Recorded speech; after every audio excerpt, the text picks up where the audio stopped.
to welcome you to the second in a series of roundtables for the 2015-2016 year. I'm Guy Cosentino with the Community College Foundation. I'd like to welcome you this morning. As we have done over the last several years, we have had every other year candidates in the room for a friendly conversation. I know Dan Fezzik promised you Donald Trump last month when we had Auburn Community Hospital here. Sorry, he's booked this morning, but we do have two candidates, and I was trying to think of an analogy this morning because I did this 4 years ago, and I think I did it 4 years before. So, two things. One is us all remembering Yogi Berra. It seems like this is deja vu all over again. Or as many of you know who were movie junkies in the 80s, this is Back to the Future Day. So I'm not sure which analogy starts. Before we have the candidates speak, and they'll speak to you, and then we'll do Q&A. There are cards in front of you. If you fill out questions, pass them forward, I'll come down and get them as they're speaking. I do want to make a couple of quick introductions. First of all, we have a new president at the college, Brian Durant, who's in the back row. Welcome to Auburn.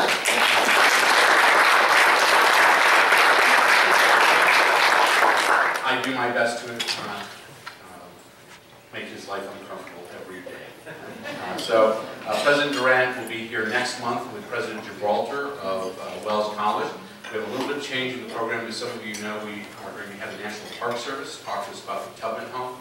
They have a conflict next month, but they've asked to reschedule, and we're going to work with them to get them here in the early spring.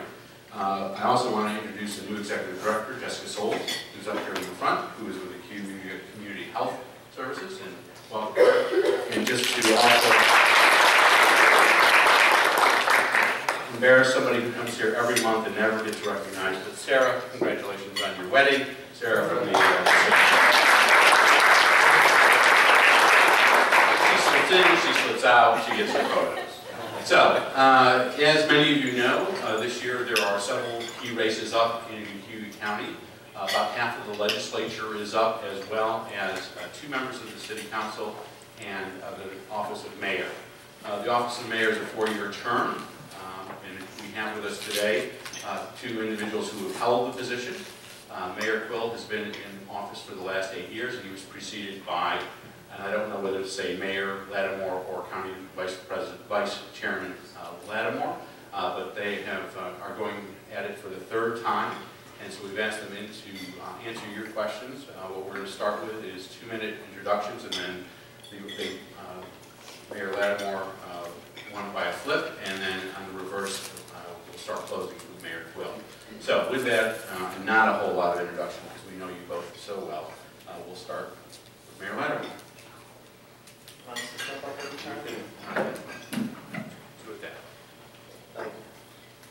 Thank you, Mayor. Deja vu. A lot of mayors up here. But you stole my opening line with Yogi. But anyways, Mr. Quill and I could fill any amount of time with a debate that's all about facts, comparing his 8 years as mayor to my 4 years as mayor. If we do that, we will bore you and frustrate you with 2 completely different sets of facts. What we should talk about is Auburn's future, so you can compare my vision and his vision, my plan and his plan for the future of Auburn. We have new and unique opportunities as a city, and many of them are based on the fast-growing new industries capitalizing on renewable energy. This was my vision 8 years ago, and the cities that have actively pursued renewable energy initiatives and companies are experiencing new and dramatic growth. As a candidate today and as your next mayor, I will focus on my vision, my plans. I can only hope Mr. Quill will do the same in this time we have to share with us his vision and plans for the future of Auburn. Thank you, Mayor. Mayor Quill. Thank you, mayors. Ladies and gentlemen.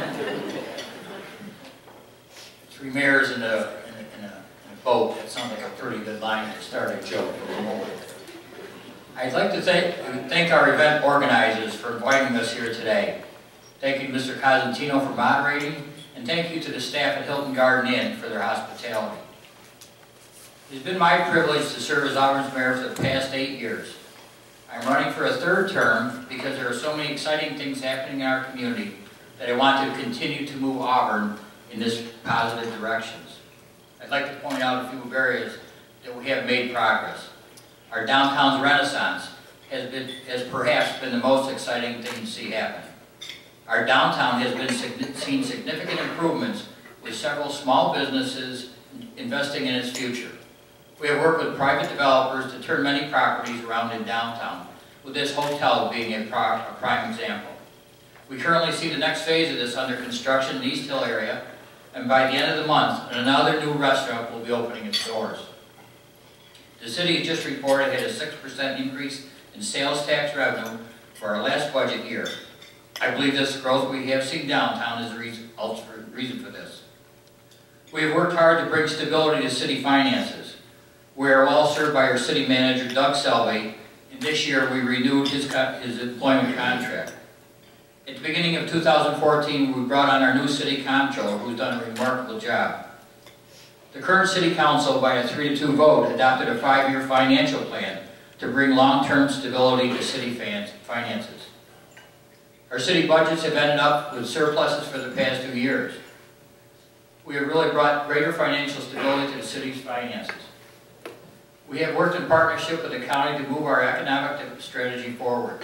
With Andrew Fish's leadership, CETA is off to a great start.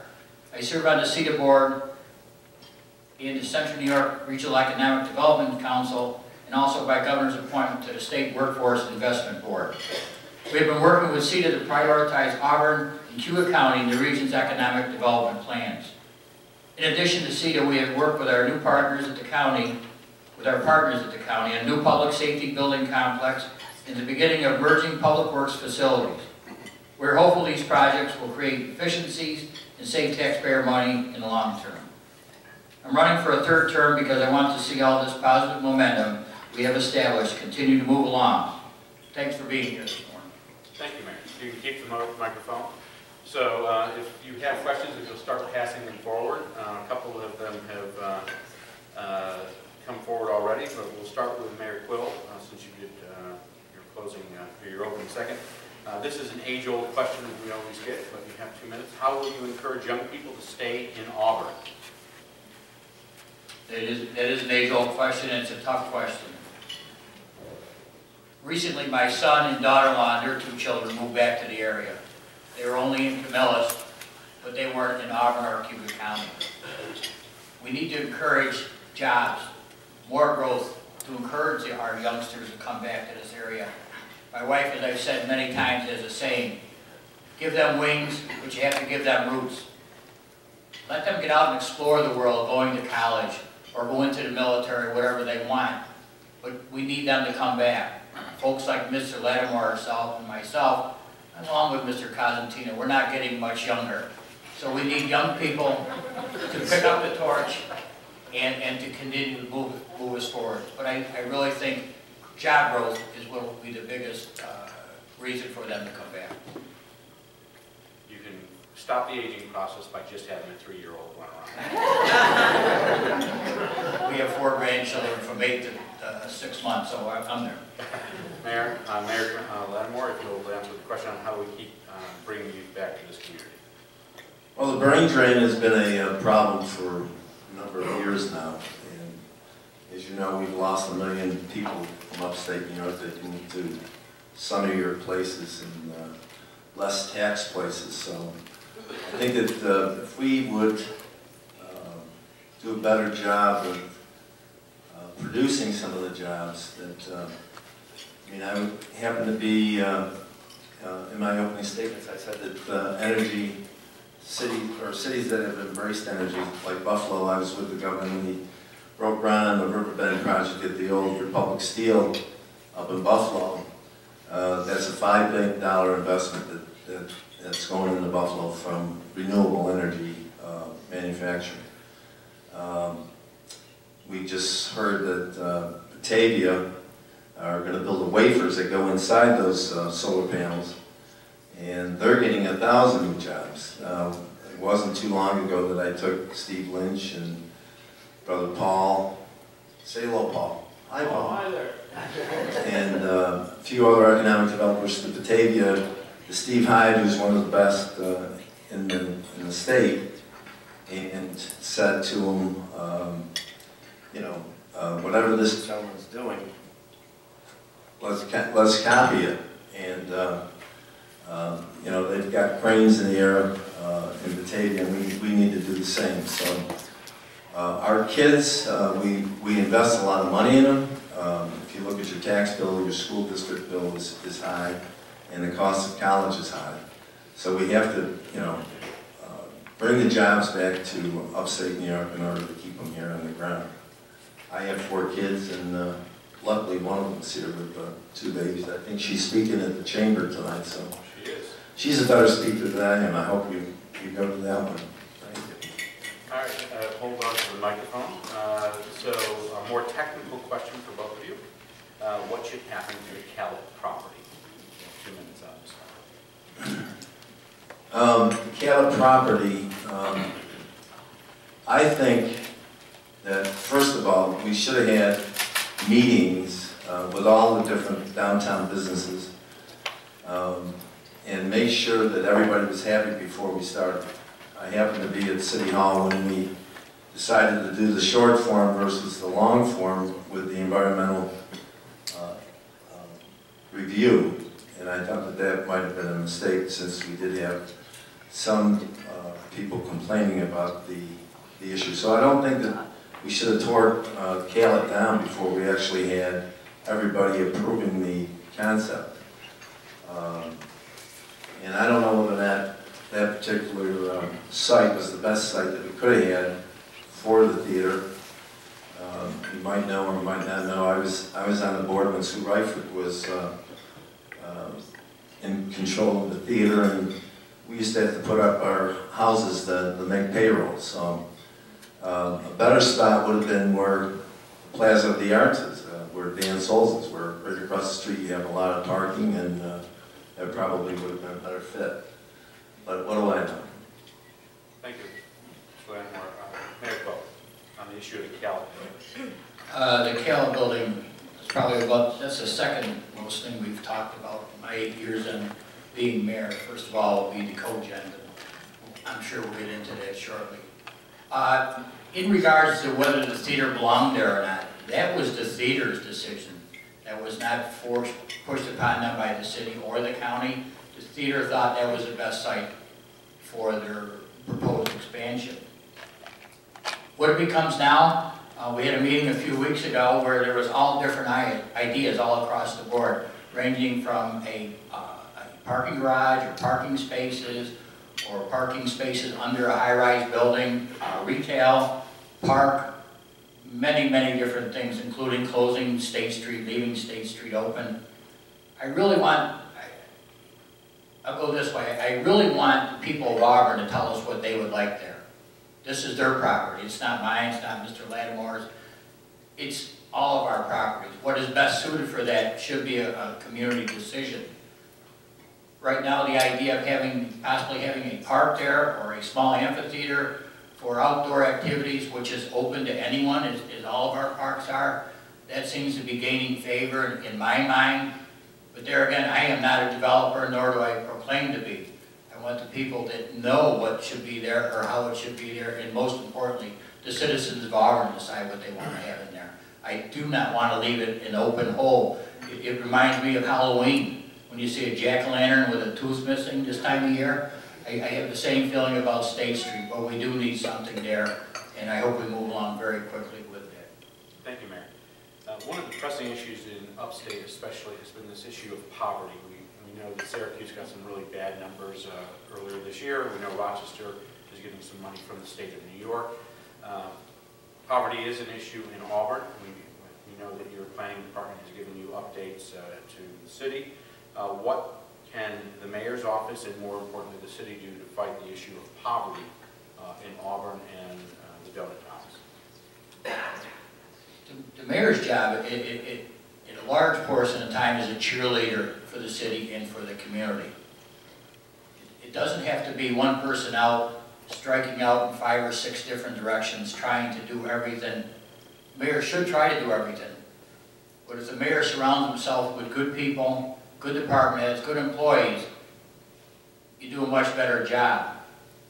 I look to our community, our health networks, our food pantries, things of that nature that help the poor.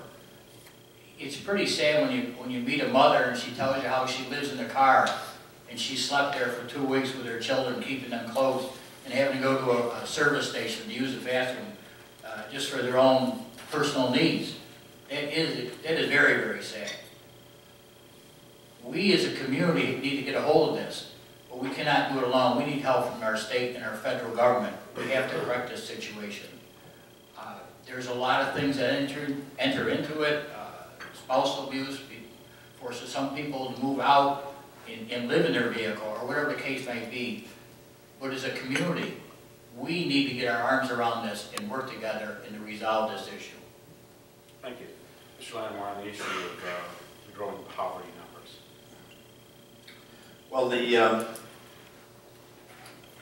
as I go around knocking on doors doing some campaigning, and it's been, seems like every 2 years, the deterioration in the neighborhoods is getting worse. I mean, every other house is deplorable.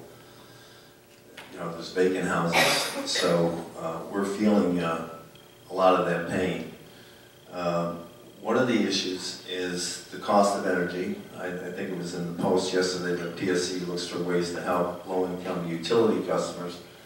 You know, it's rising all the time. It gives a good indication when people can't afford their utility bills that they're struggling out there.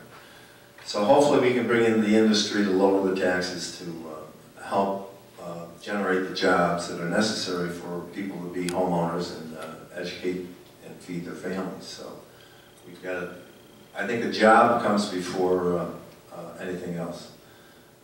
But the poverty rates have gone up in all the major cities in upstate New York. So I think that cities that have positioned themselves with regards to this new industry called renewables are in better situated to come out of the poverty. I think Buffalo's going to make a turnaround. It's always nice to have the governor put up $1 billion to help, but you know, as the mayor said, a cheerleader. Sometimes you have to be places and talk to people and make decisions so that you're part of the answer to the problem.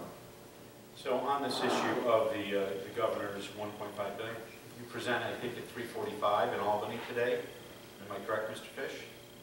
Today's the presentation. Of the plan that you know of, an upstate revitalization plan, what will benefit Auburn?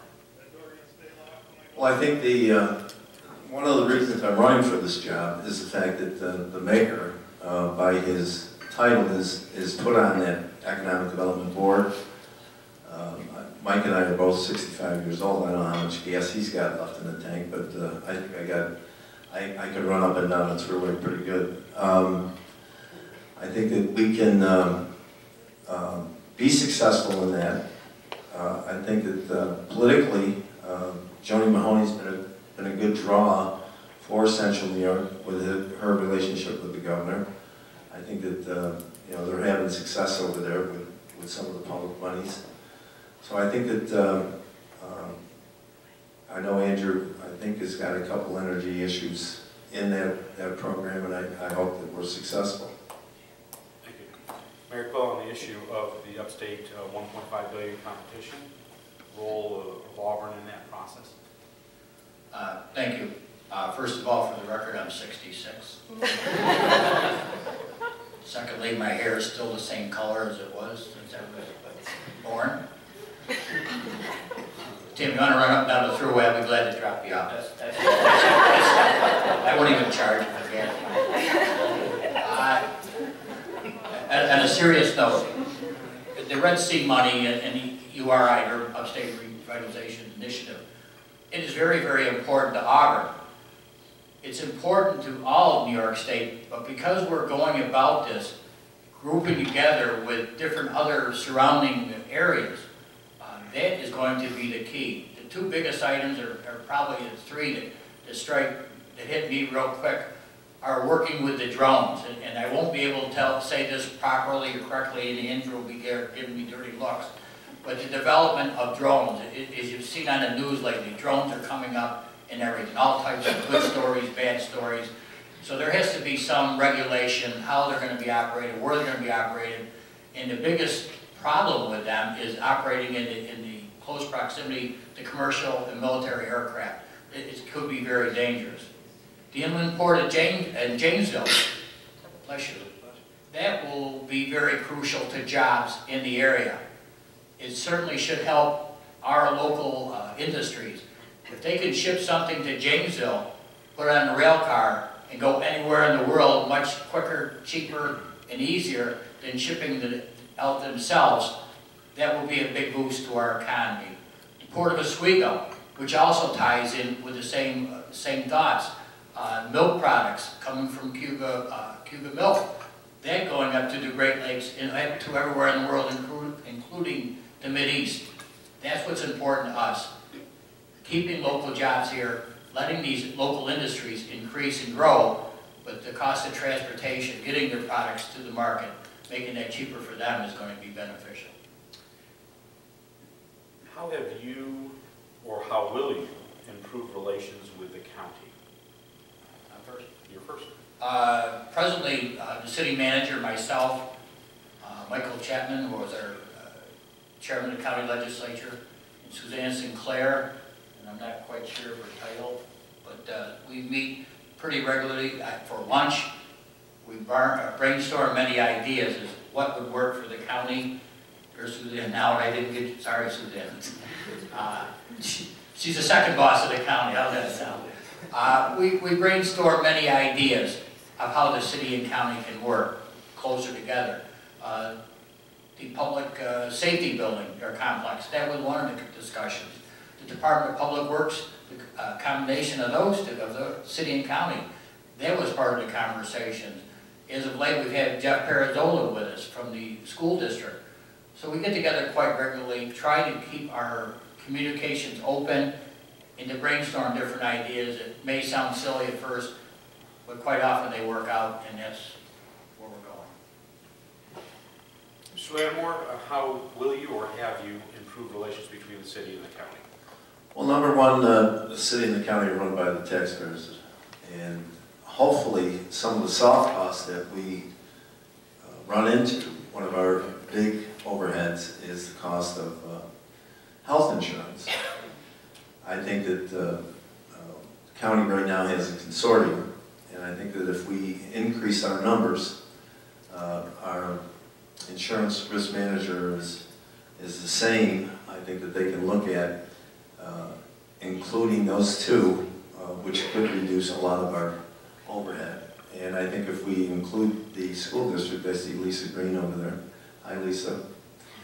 And if we can get up to 1,000 lives, I think that we can avoid some of the Obamacare costs that are coming down the pipe.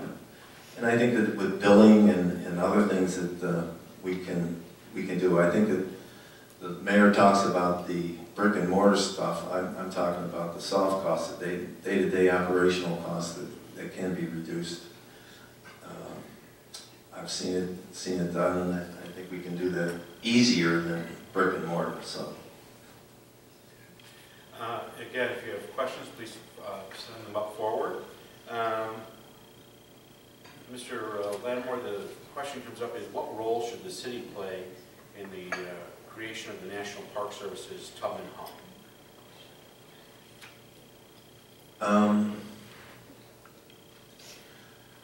I think that when I was mayor, Mike Long and I were trying to get the national parks to come in, and I think if you look at the signs on the South Street, you'll see Harriet's picture, you'll see Seward's picture, and that whole corridor was, you know, the Seward House and the Tubman House are so related that both of them should be in the national park. I tried to do that before I had to leave the office of mayor. So anything that we can do to promote tourism is great, but we do need manufacturing jobs. This whole system was built on 40 or 50 good industries paying into the overhead of running the city. As you know, public safety between fire and police is about 18 million. We take in about 8 million in property taxes. We have to increase the amount of people who are paying into the tax base. You know, it was always said that, you know, you'll never see a big industry come down. Well, I think the milk plant is pretty big, and I think we can get bigger. So I think that renewable energy and manufacturing of those parts could be our way out. Before you pass the microphone, maybe I should make this question clear. Should the city be putting resources towards the creation of the National Park Service property? Well, it was nice that the governor had the cabinet upstate, and we had a meeting. Mayor presided over the meeting with some of the cabinet members. You know, we ended up getting $2.5 million. All those dollars are helpful to improve the infrastructure in order to provide for people to get around when they get here. So yeah, I think that priming the pump is okay. I think the taxpayers prime the pump here. I think that this building was built, I think there was $1 million worth of rubble, building construction debris that went into the landfill, so that was part of the contribution that the city made. So I think that we should help in any way we can to make that happen. Mayor Quill, on the issue of what should the city's role be with, including financially, with the National Park Service effort at Harriet Tubman Home? The way I understand the question, the National Park Service is going to take on the development of the park itself and its property. So the city will have very little, if any, input into it. It's the same as the Tubman Foundation. At the same time, as a city, we still have to maintain our roadways, our infrastructure. We were fortunate in the last few weeks to receive $2.6 million from the state of New York for the completion of Route 34 from Metcalf to the city line. That will assist in the Tubman home, but at the same time, it will also help Auburnians and local people who are traveling through, not necessarily going to the park. We cannot exclude tourism as an industry in our area. There's a lot of money brought into the area through tourism. I was here last night, it appeared to be a full house at another meeting. I'm here this morning, probably the same people. But just think of the taxes, the bed tax, the restaurant taxes that folks from out of the area are bringing here. The numbers for the Tubman home that have been bandied about by the National Park Service are phenomenal, so I won't even quote them. Personally, I think they're a little high, but I don't know. But think of all these people traveling to our area, buying gasoline, buying a meal, staying a night, staying an extra night, going to the ballpark. I think that all has to be accounted as part of Auburn. What's good for our economy? The tourism business is wonderful for our economy. And Mr. Lattimore is correct. We had 40, 50 factories, businesses in the area doing a great job. When we were all kids or younger, a lot of them are gone. And when they leave, the trouble is it's like a big vacuum. How do we plug this vacuum up? So let's keep reinventing ourselves. Let's go with tourism. Let's go with there's a pitcher in baseball. Let's give them their best pitch. If they hit it, great. If they don't hit it, that's one for us. So. All right, Mayor, you both have talked a little bit about this issue of the regional issues and the governor. Where do you see Auburn right now? You know, we have obviously the slang, I guess, is the Hunger Games this afternoon, where several upstate communities are going to be competing for the $1.5 billion. But where do you see Auburn right now as a competitor in the region, in regional economies, and what do you think its potential is? I think Auburn should come in number one. Auburn in our area, Central New York, I believe, is the region. Auburn is known for a lot of famous things and places here in the city of Auburn, history's hometown. Let's keep that going. Let's keep building on that. There's no reason why we can't continue to be as great as we are. But I think Auburn is well poised because we're in the middle of the state, geographically. We're surrounded by Ithaca, with Cornell, Ithaca College, Syracuse University, Lemoyne, Oswego to the north, RIT and other education centers to the west of us. Let's be a vacuum. Let's draw all these good brains, these good minds, these youngsters, bring them into our area, show them what we have, and let their minds wander as to what we should or should not become. We talk about the brain drain.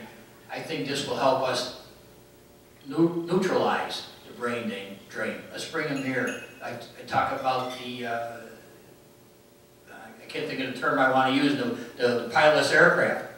That is going to be huge in the next 5 to 10 years, drones, in the next 5 to 10 years. Why aren't we leading in that? It doesn't have to mean that it's, because it's might be in Onondaga County, that doesn't mean there can't be development here in the city of Auburn and Cayuga County. Thank you, Mayor. Legislator Lattimore, the issue of where we are positioned as a regional competitor and what's our potential. Well, I just want to say that I handed out, I don't know whether any of you got this, and it's on my website, and I think it's going to be on the citizens' website. It's a plan to help us generate the jobs that are necessary in order to put us back on the map. And I think that you know, we can do this. I know that you were a young mayor when Mr. Snyder was going to take McQuay down to Brownsville, Tennessee, and we got a team together between the city and county and then Mayoral Como, and convinced Snyder after we got done to stay here for 21 more years or something like that. And they're leaving again, and I think that we should have a battle plan in order to you know, replace those 300 jobs that are being let go.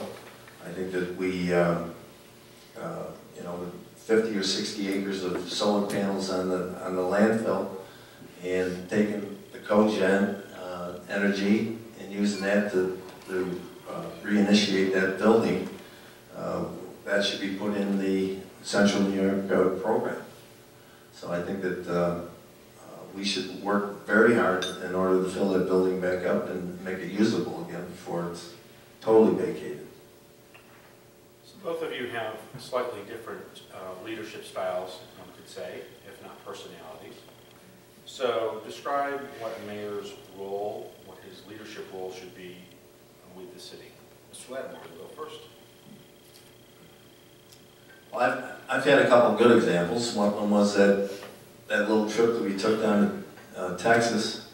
I see Jim Hutchinson was here. He was a big plus, putting in Ada in the mix.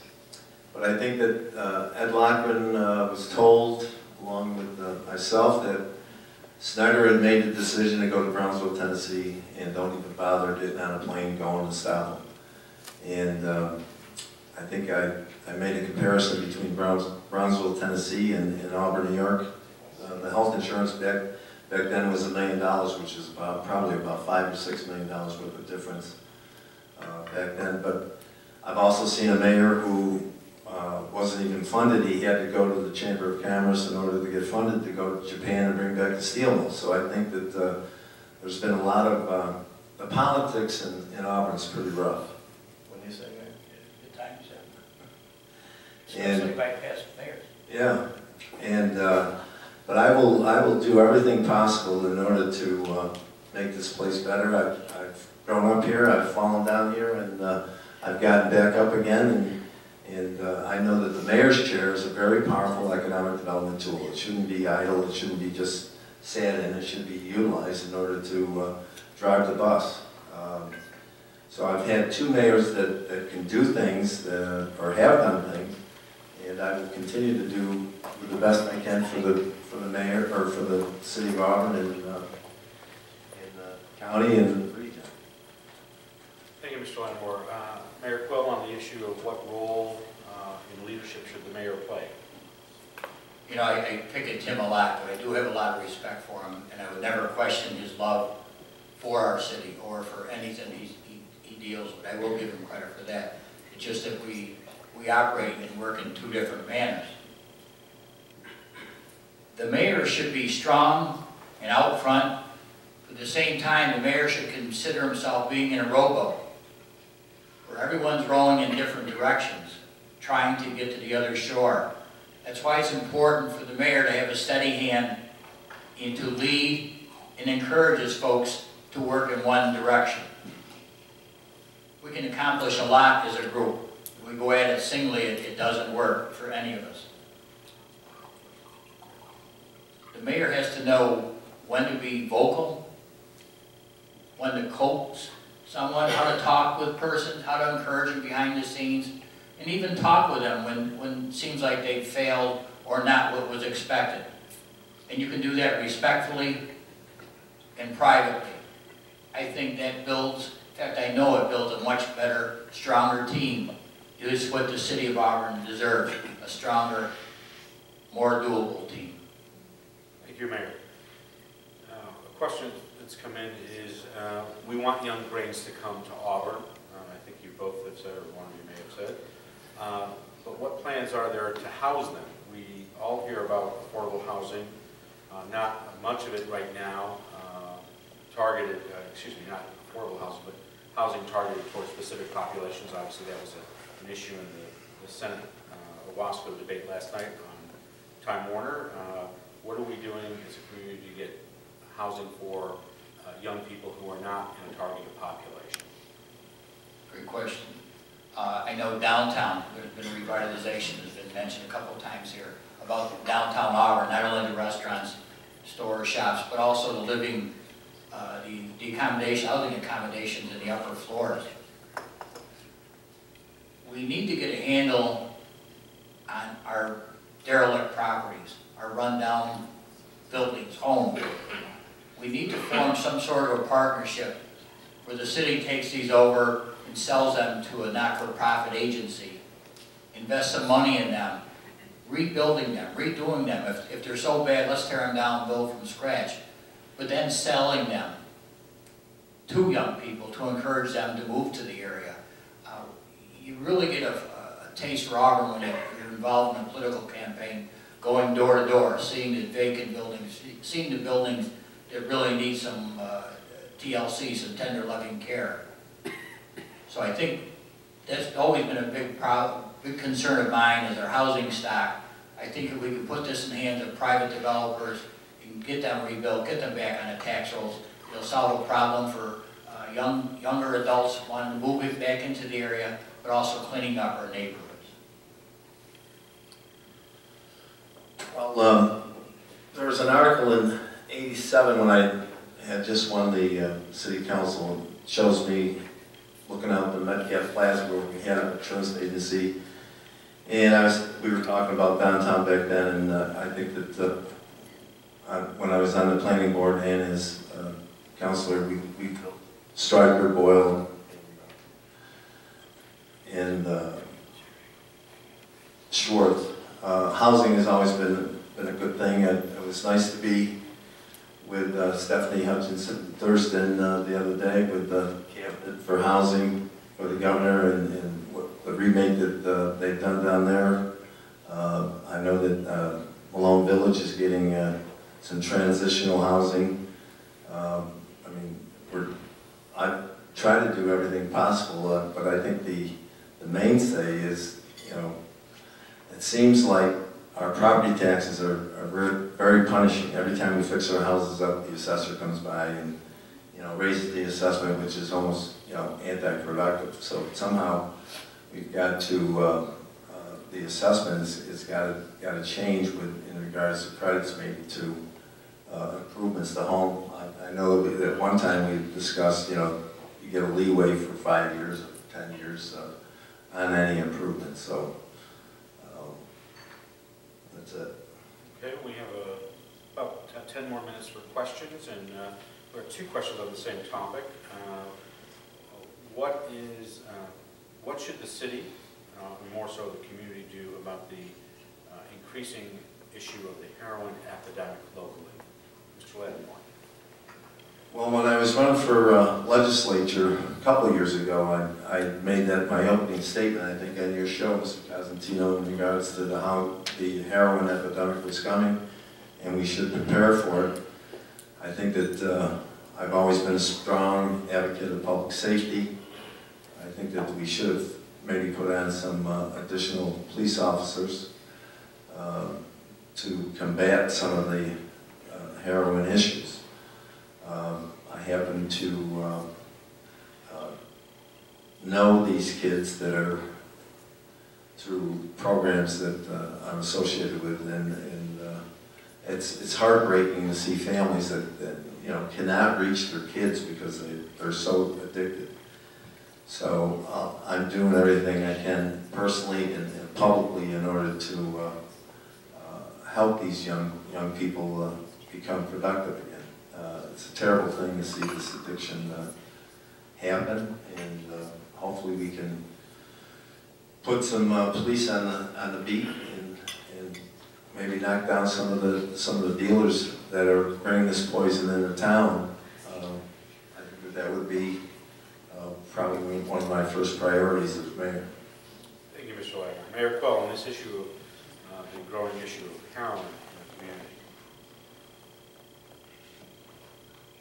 I was waiting for more.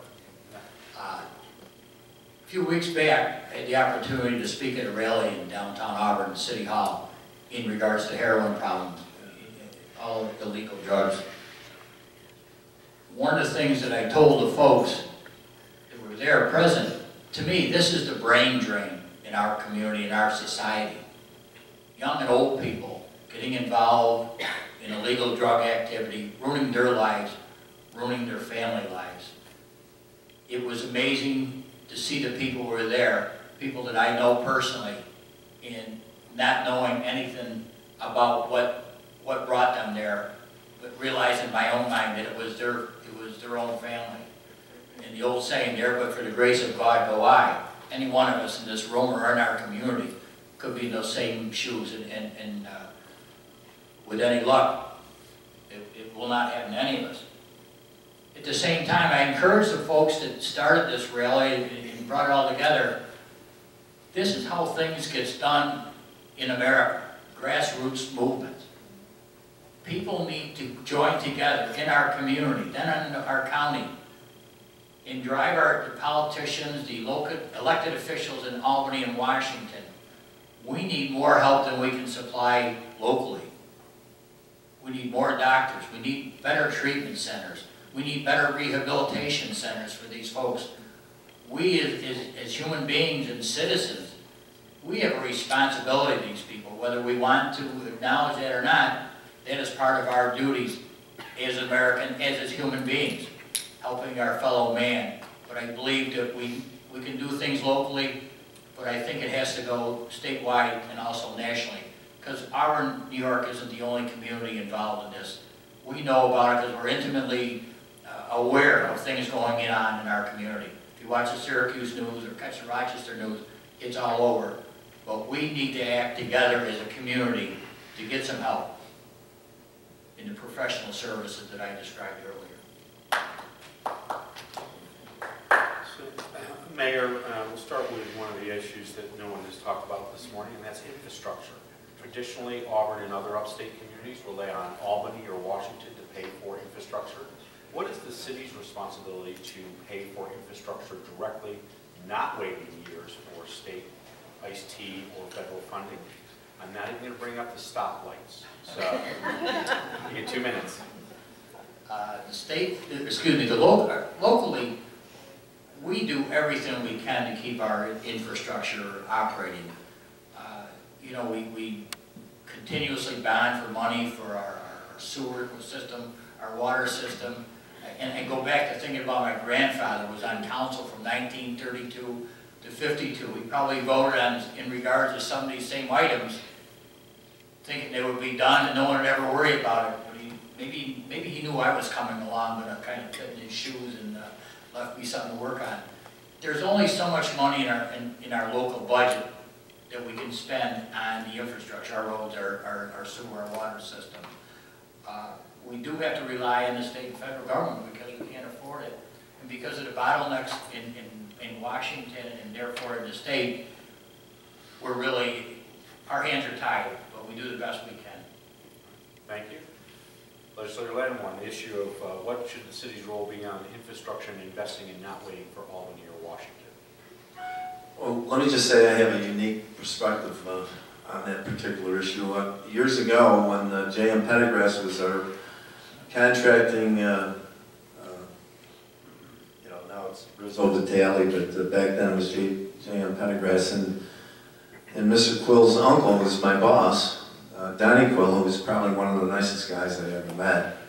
But he taught me how to jackhammer manholes and catch basins and put in curbs and put in the actual infrastructure. And when we did a road, and I think the last road I did was James Street. That road is still, I don't think it's been touched since. So instead of this cut and patch situation, we should do a road, we do a road. We put in the catch basins that work. As I go around and knock on doors, every catch basin is full. And that's because we've had to cut back on road maintenance and road repair because of public safety. It keeps increasing. I know that when the mayor was the fire chief, he increased the manning at the firehouse. I think it's back down to, I think it went to 15 men, and now it's back down to 12, which is reasonable as a budget. I know that they had to borrow money in order to keep the firehouse going, right? But I'm just in regards to the roads, I know that I reached out to Senator Clinton back then and Mr. Schumer, and we got a lot of money to do York Street, and we did York Street completely. I mean, it took 10 years from the time I got the money to the time it actually went into the ground. I think we cut the ribbon, but you should have had Senator Schumer and Clinton there. But we did the road and we did it right, and you don't have to touch it. This situation we have now, I think West Genesee Street is back on the agenda. It shouldn't be touched for another 10 years, but because utilities are in there cutting it up, the water drainage and everything else, the road crumbles before it's time. So we're spending dollars to put patchwork on when we should have major surgery and completely get done with the road and have it right for 20, 25 years, such as James Street. So I know the roads, I've worked in them, and I've worked in other departments, so I have a unique perspective looking at our city streets and roads. Another question is, Mr. Lattimore, how will your administration support and expand Auburn's creative and cultural community? Give me that question again. How will your administration support and expand Auburn's creative and cultural community? Well, as I mentioned before, I was on the merry-go-round playhouse back in the days when the board had to put up their houses for collateral to keep that going. So I've always been a theater person. I have a son who's in theater. It's an important tourist attraction. We love it, but I don't think it's the driver that everybody thinks it was.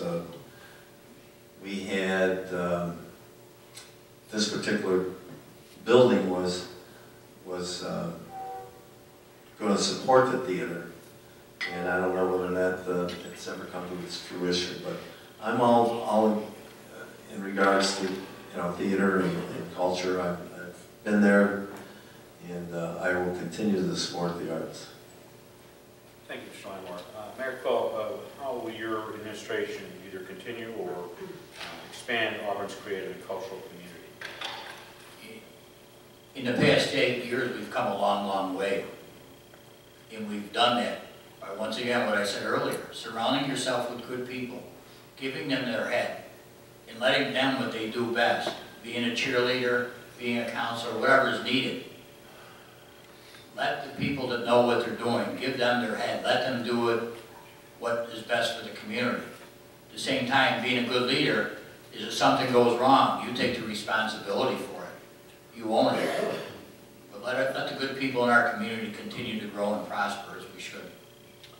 So last question before we go to closing statements. It's an interesting question. The Wednesday Morning Roundtable has been trying to figure out how we're going to deal with this issue at some point, but we have a large maximum security prison, frisbee throwaway, maybe 2 frisbee throws away. It's one of the largest employers in the community.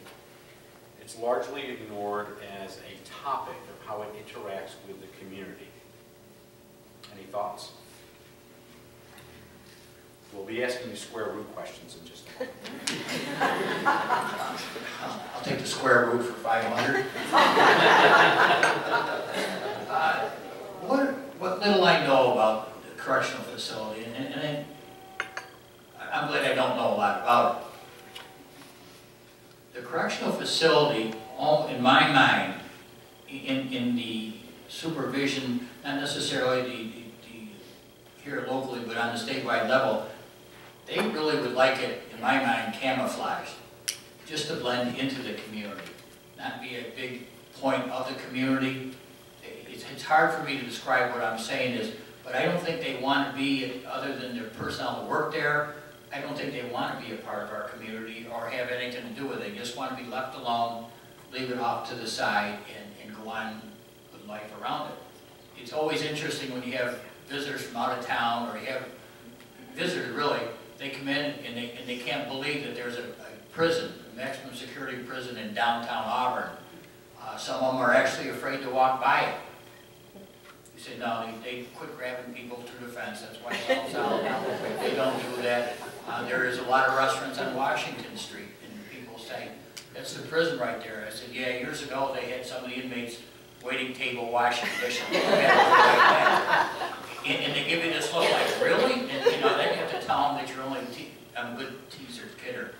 But I'm probably not answering the question, but in my mind, in prison, they just want to remain anonymous in our community and no notoriety, nothing to do with anything else in the city of Auburn. Okay.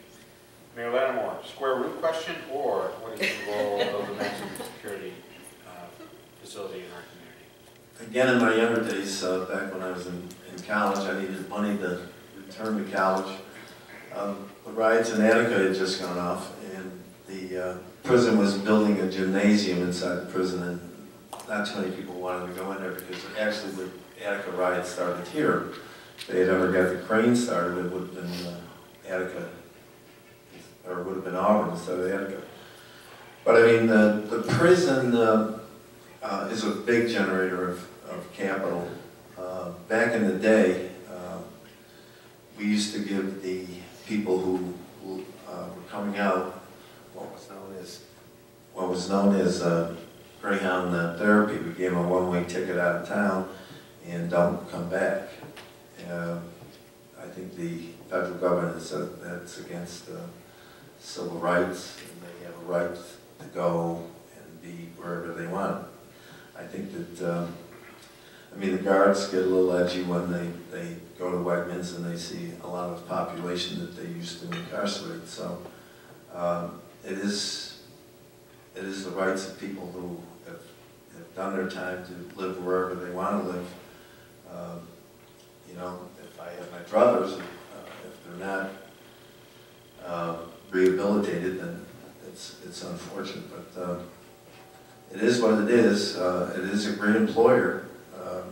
I don't know what else to say about it other than there's probably too many young people who have experimented with drugs through the Rockefeller drug laws that are incarcerated for probably longer than they should have been. But I think that's changing. But it's an employer. We got to do whatever we can to assist in that. Thank you, Mayor. So you've gone through 13, we've gone through all but one of our questions. We want to thank you both for your time, but we'll start with closing statements so we get everyone out of here at 9 o'clock sharp. As the flip of the coin, Mayor Quill will start with closing statements. Mayor. Thank you. Once again, I want to thank everyone for being here this morning. It's as important for Tim and I as it is for you. We'd like to see, first thing, I'd like to see what your reactions are. Whether we're hitting the mark with the questions and answering your questions. If we're not, it's very apparent, and I have one or two friends in the audience who smiled a couple of times, so I don't know if I said something right or I made a complete fool of myself. But I do want to thank the Hilton and the Wednesday Morning Roundtable for having us here. Folks, we're at a crossroads. We have a choice to continue to grow and prosper as we have been, or erasing all that and starting from scratch all over. That is your decision, as well as it is Tim's and mine.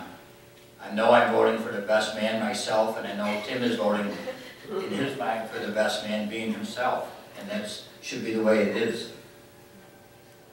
The most important message, though, that I do want to leave you with today is get out and vote. Please vote. There have been many men and women who have lost their lives, who have been critically wounded defending our rights to vote. Don't be part of the problem. Get out there and vote. Vote for what you think is right. Just don't take it for advantage. Don't take advantage of it and say, well, Tim's got it locked up, no use going out. Mike's got it locked up. No, don't vote. Get out and vote. Exercise your right. Please. Have a good day and thank you, everyone. Thank you, Mayor Quill. Legislator Lattimore, 2 minutes, close up. Well, I'm sorry that we bored you so much this morning. It's a sleepy morning. I too would like to encourage Auburn voters and anyone in a position of influence to make sure that the people get out. The mayor's race is all about our future as a city and the community in which our kids grow and are educated, and hopefully we will soon have opportunities to return with candidates have a clear vision for the future Auburn for you and your family. We can do much better than we've been doing in almost every aspect of life in Auburn. We can pursue and bring new industries to Auburn, but we need to be very active and aggressive in the pursuit. We have not been doing that. We can do what Buffalo has done, but only if we believe we can. 2 years ago, nobody in upstate New York would have believed that the world's largest solar production plant would be built in Buffalo, New York. It's part. You just have to boom it out. It's part of a $5 billion industry development in Buffalo. Some people in Buffalo believe it couldn't be done. New industry makes possible and sustainable every other goal we have, and is what can bring back Auburn's prosperous past. We can do what Buffalo has done, or at least a portion of it. Hundreds of new manufacturing companies are started in America every week.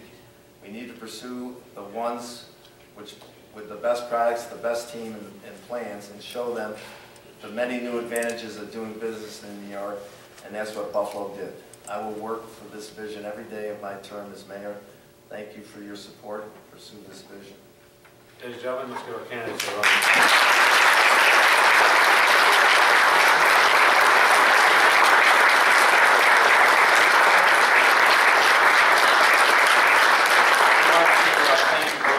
We also want to thank you for putting yourselves out there. Just a couple of quick housekeeping notes as you leave. Remember to drop your name tags off. I believe there are evaluations maybe around the tables. And then we have started to do a list of members. If we have you incorrectly or have information, please just let Jesse know. He does a wonderful job for us as we update the list. We didn't print a lot of copies, but we'll have them out in the future. Like I said, next month, please note that we do have a programming change. We will not have the National Park Service here. They'll be here in the spring. We will have the 2 presidents of our 2 local colleges who have just started in the last 6 months, President Durant and President Gibraltar. Have a great day and go to the polls in 30